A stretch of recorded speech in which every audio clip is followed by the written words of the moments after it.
Hi, my name's Amy. I am a small business owner and I've been looking all into AI. And I have so many that I want to talk about today. I personally struggle with implementing AI and seeing how it fits strongly into my business. And I'm really curious to find that out today. And I'm Philip. I've been in the tech space for around 11 years so far, and I've been really into AI technology and how you can apply that to, real businesses in the real world. And I'm more than happy now to be here with Amy, exploring how we can understand the latest news and how that can be applied to your business. Amazing. Thank you, Philippe. And I want to jump straight into it. Let's start with the headline that sounds almost fictional. So, an AI reportedly cheated on a cybersecurity test by escaping its sandbox and accessing answers. What exactly happened, and what part of the story should people pay most attention to? Yeah, so let's first understand a bit better what truly happened there. Yes. Okay, so part of the job of those AI labs like OpenAI is to understand their models' capabilities and use that understanding to shape future models. And one of those important capabilities that must be measured and understood is the model's ability to exploit software, or basically code, or exploit code problems, software problems. And there is a really popular test for that called Exploit Gym. And it basically works like this. You have a closed digital box that has no internet connection, and you have an AI model running there. So the AI model is basically closed in almost this jail with no internet connection, and has a few tasks that it must go through, or problems that it must solve in order to gain more points. That's basically the idea here. And what happened was that OpenAI had started conducting those tasks with its own model. And apparently the model realized that the answers to the tasks that it was trying to solve could probably be found on the internet. And it decided to go look for it because it didn't have any long-term instructions or any, dead walls that it could not go over. So OpenAI removed all those restrictions, and it started going over how to find those answers in the internet. So it exploited its own box. It jumped through boxes until it found a box that had access to the internet. And through there, it was able to infiltrate and find some credentials and even some private data of, if I remember correctly, what is the name? Hugging Face. Yeah. So Yeah. it was able to infiltrate into Hugging Face in order to find the answers to the test. So that was what happened in a nutshell. Yes, and it's so interesting that the AI can first run by itself and answer questions without the internet, which is already another level. And the second level is that it can browse the internet without internet. And It yeah. cannot.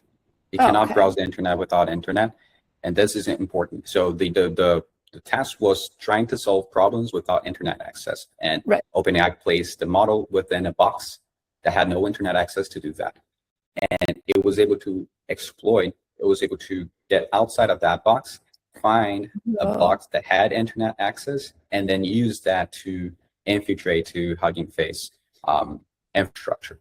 Wow. Okay, I see. So it's able to navigate its way through kind of different boxes without locking, without feeling being locked, I guess. Yeah, correct. Yeah. Okay. So And then, yeah, go ahead. and one interesting part of this is because this wasn't necessarily specified by OpenAI, and I think this is where things get interesting because we have two ideas, right? One idea tells you that you should specify how the model should behave, and the model should act by almost this guideline that you draw for it. And there is a different approach in which you don't specify. You just give the model a goal and you let it run in a long-term horizon until it finds out its own kind of paths towards that goal. And OpenAI's approach was the second.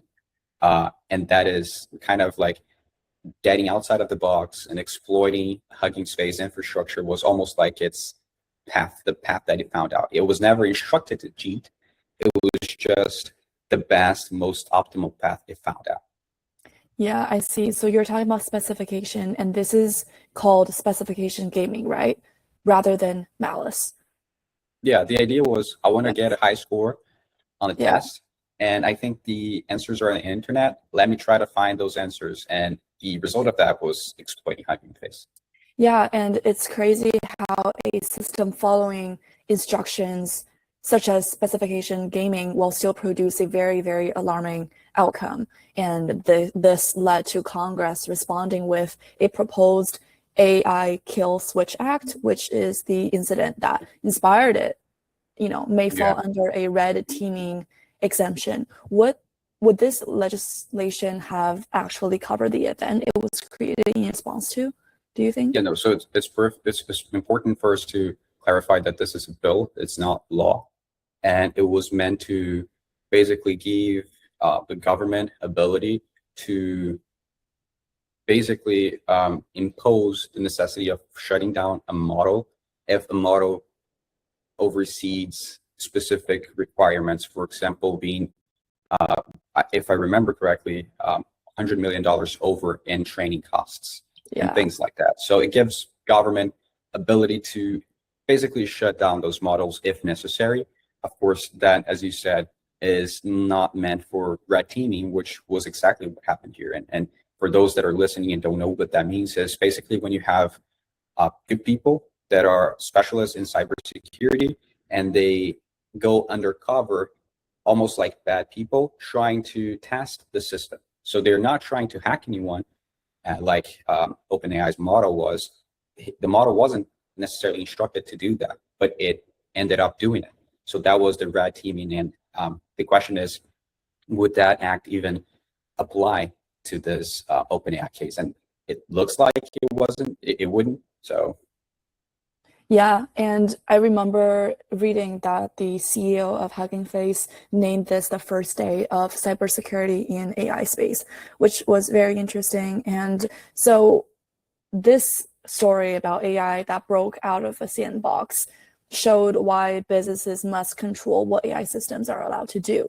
But businesses also need to talk about how those systems control what customers see, right? So how are Google's AI answers in tools like ChatGPT changing the traditional path from a search result to a company's website?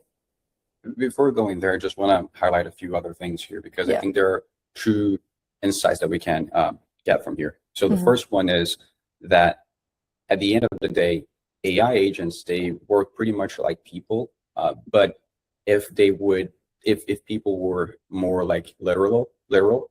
So if you use AI agents in your businesses, you need to think about the specifications that you give them, right? You need to think about not only the goal. You can tell them, okay, you need to serve, or you need to reply to customer questions, or you need to process this code. That's a goal. But if you want to have a safer approach to AI agents, you also want to be involved in the specifications on how to get to those goals. And that's where I think a lot of problems can happen, because many businesses might not, go to that level of detail. And a different insight that I want to bring here that might be a little outside of what people might be talking about, but I saw some already mentioning this, is that, this is a big news, right? And there are a lot of incentives behind this that could point to this being more of like a marketing campaign. I don't know, what do you think, Amy? But I think OpenAI has a lot to gain by saying they have a model so capable that was able to hack without even, guidelines or anything like that. Similar to what happened with Anthropic a few months ago. Yeah, that's what I was about to say, because on one end, we might think it's a red alarm. On the other side, though, AI is so smart that we can believe that it's more reliable than regular employees or the human mind, because the human mind oftentimes are very subjective. But on the other hand, AI, it's very objective. They go to the internet, they think very rationally without combining emotions and everything else that the human's capable of. So yeah, I definitely agree that this could be a marketing strategy. And, some businesses might turn to ChatGPT because of how capable their models are. Yeah, so it's interesting. Anything related with AI capabilities, I think you should understand what is going on. I think you should process it, but always treat it with a grain of salt, because we've been seeing this since GPT-2. I was on X a while ago, and I was scrolling and saw a post about I think OpenAI saying they wouldn't release GPT-2 because it was too dangerous. And it was GPT-2. I mean, GPT-2 could barely form a phrase. So always treat this with a grain of salt. There are a lot of incentives behind exaggerating the model capabilities and consequences. Yes, and also, a lot of companies like Google, they're trying to monopolize people's search results. Before, Google used to lead people into the wide internet, different websites for people to search answers, but now they're trying to lead everything into the Google funnel. Can you tell me more about that? AI is super popular, and I don't think it's any news for anyone here that Google is also into AI. And the way Google has been implementing AI specifically into what was already working for them was basically creating with this AI mode they have now. When you search something in Google, instead of just getting results from websites and links that you can click, you also get an overview, a summary from an AI model. That is a minor feature if you look just from that angle. But what is happening is that a lot of people are getting happy with the AI model answer and not actually clicking through the websites that are providing those answers. And it turns out that has been causing a drastic impact into the ability Google had in moving people from their search results to the websites. Yeah, and this estimates how often AI overviews appear, right? Range from roughly 16% to almost 50%. And with such a wide gap between studies, what conclusions can business owners like myself responsibly draw from the data? Well, first is that it's very hard to estimate the exact number and the impact that this AI results have, not only in Google, but we can extend this to ChatGPT and so on. So anyone that comes with a fixed number telling you, hey, this is urgent, you need to do this, that it's probably trying to sell you into kind of like impulse buying. So be aware of that. Second is that, well, user behavior is changing. I mean, there are a lot of people nowadays that get their answers through AI models, and companies can survive without it. I think so. There are companies that survive without Google, but I think there are a lot of gaps and benefits for companies that understand that now and position themselves now in order to benefit from those AI models. And the conversion rate tends to be higher according to the researchers. So that is interesting. It's a trade-off, right? We have AI models now answering business questions, and those business questions might be, the questions that your customer have. So if you're capable of providing those answers yourself and shaping how AI answer that to your customers, you might be somehow connecting yourself more indirectly to your customers. And that's very powerful as well. I see. It is very powerful, but we now know that it is possible for a company to rank first in traditional search results while being completely absent from a AI-generated answer, which you said that the beginning section is what most people read now instead of going through the different search results. What specific information should a local business add to its website or online profiles if it wants to be mentioned or cited by AI search tools?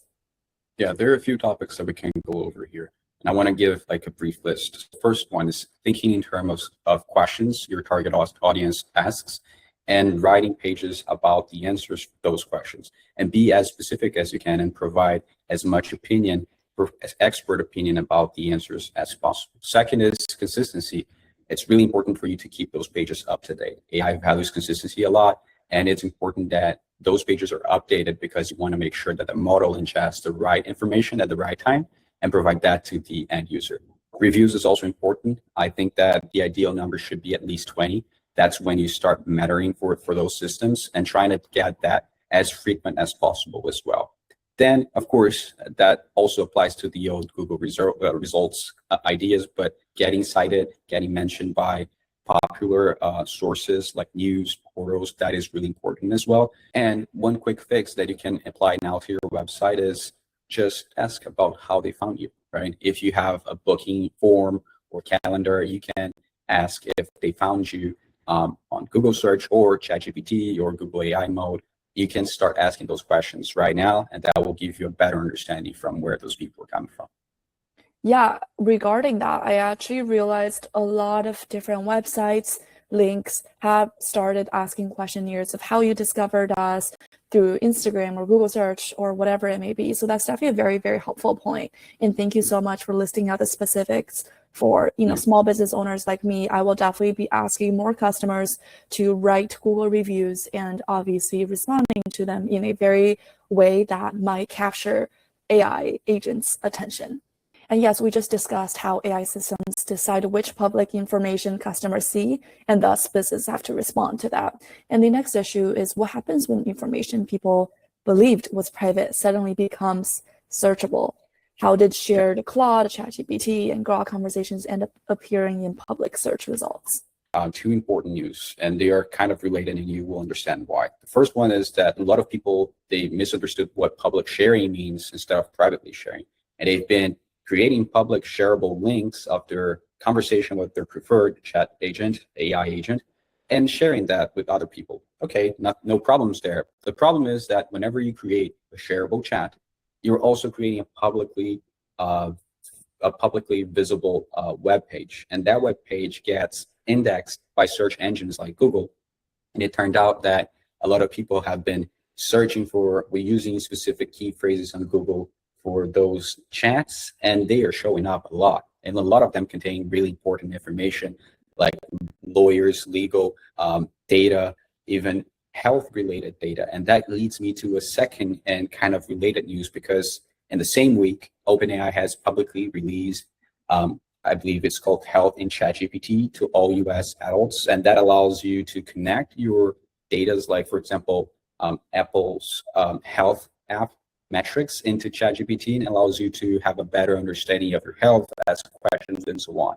And a week before that, pastor from Florida named Scott Winters sued OpenAI because allegedly ChatGPT Health misdiagnosed him for over 6 weeks and almost led to his death. What those two are connected is the fact that you have a lot of people misusing those platforms and creating private, important information that has been publicly shared and available, and anyone can see and view.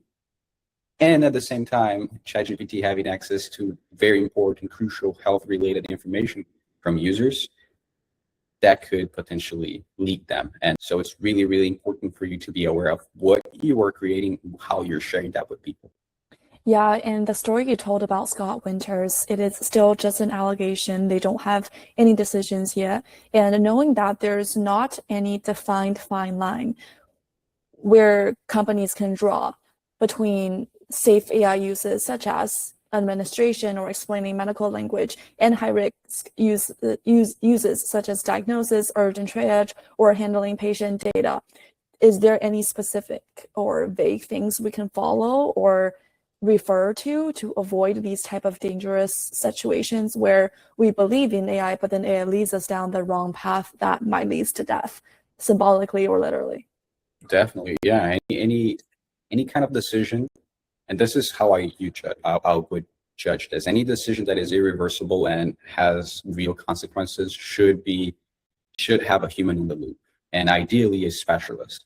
So any health-related decisions, or any investment-related decisions, or any legal-related decisions, you can use ChatGPT, Claude, Grok as a really helpful assistant, but I wouldn't replace those specialists using them. And talking about what is shared publicly, if you've been creating bot chats or ChatGPT chats, you can actually check under their settings how those publicly shareable chats are doing. What are those chats? What have you shared?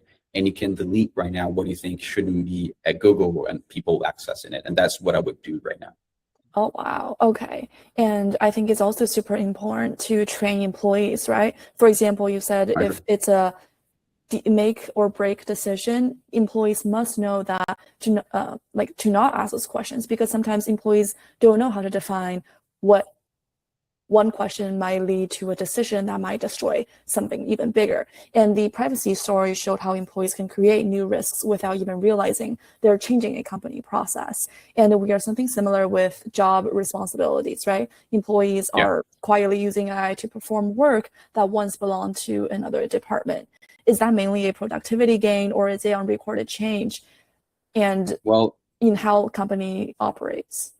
I think there is a even more serious questions underlining everything here. And Mhm. first of all of this came from an OpenAI study that was conducted in over 800,000 work messages from US businesses that were using ChatGPT. And they published it as work at the frontier, right? And what they found out was that nearly half of it, around 43%, was people doing work that has historically belonged to a different profession, which this means basically that if you're a designer, you could have been doing software development. If you're a lawyer or if you're a marketer, you could have been doing designing and so on and so forth. People were doing things that were outside of the scope originally of their roles. That's good. It sounds like you're gaining productivity, right? People get more power, they can do more. But at the same time, you get people that are not qualified to make the final decisions doing those decisions. And that's okay when you're dealing with maybe designing elements and a slide deck, but it can get quite concerning if you are, for example, changing the code of an important critical business related software and things like that. And that's where I think the underlying problem actually lives in. Does that make sense, Amy? Yeah, for sure. It does make sense. And I think what's interesting is that a lot of technical things, for example, medical or architecture, those are not the most popular. Why are engineering tasks spreading so widely into the work of non-technical employees? Maybe because of like easy access to codecs or whatever. And what risks arise when nobody with technical expertise reviews the final results?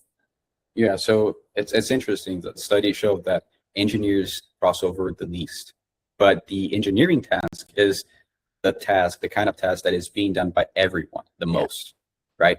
The concerning part of all this is that software engineer, even though AI helps a lot, isn't as simple as it looks like. And a lot of problems can be implemented into a code base if the person behind the code, the development, doesn't know what is going on. Potential bugs, what we call technical debt, meaning you're creating code that must be replaced eventually, and replacing that costs more than just creating from zero. Or even, potential exploit gaps that could be used by hackers or bad Mhm. people to harm your company, access private data, and so on and so forth. I see. And knowing that, is there a way or how can a business separate low risk, reversible AI tasks from decisions that require qualified human review before they are filed, paid, published, prescribed, or promised to a customer? Yeah, that's a good question. And I think businesses should start changing a bit how they understand tasks and responsibility. And what I mean by that is stop trying to measure scope by job title. Try to understand the scope by the task and risk. If you have tasks that are reversible, meaning if you do that, you can reverse quite easily with no like extra costs, that's okay. Like drafting, summarizing, brainstorming. Mhm. I would say that is a green task. You can let people use AI for that, of course, with you know the Yeah, consideration of not sharing private data and so on and so yeah. forth.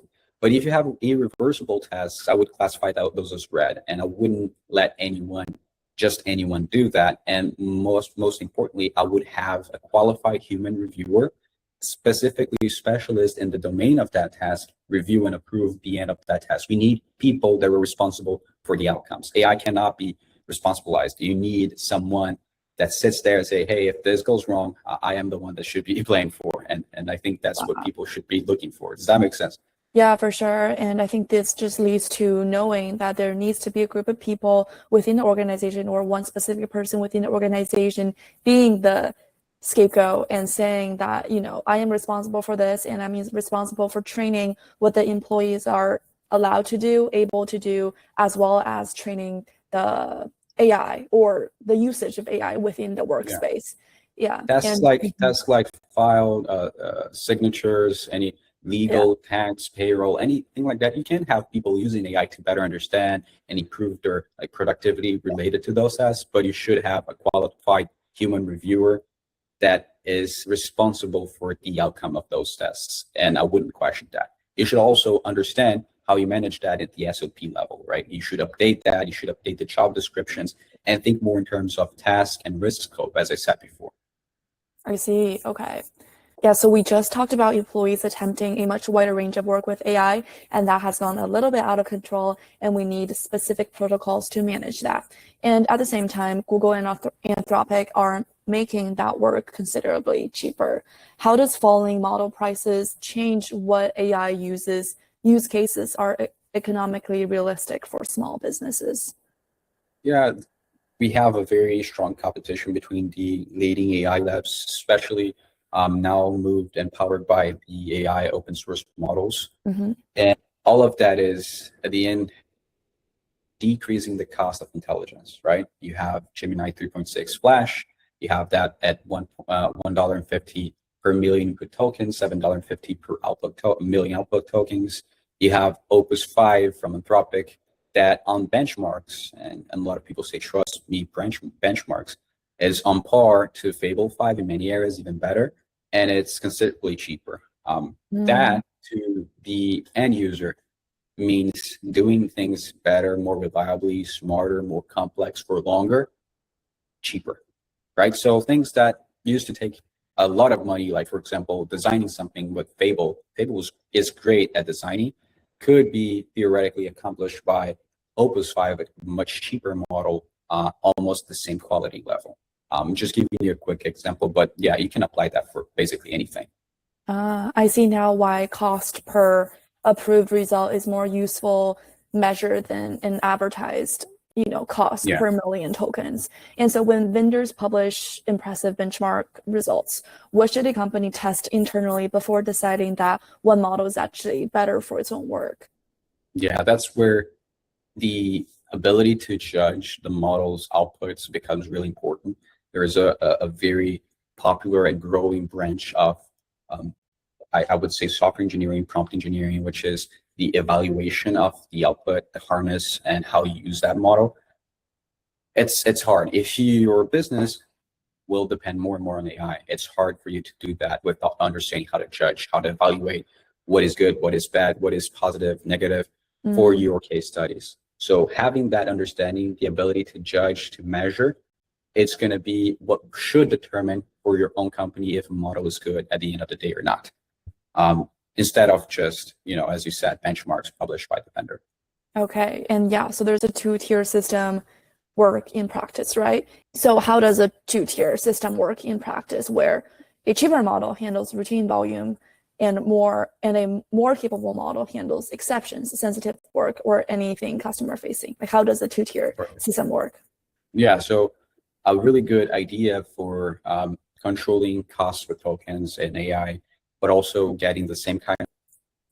Yeah, so the two-tier idea is you have two different models, one expensive, slow, but super smart, that it works almost like the manager and architect, creating plans and understanding what should do and how. And you have an executor, a smaller model, cheaper, faster, that will take the plan from the manager, the big model, and implement it. That has been shown to, that has been seen to perform as well as just leading everything for the big model, and is a really good cost control tactic.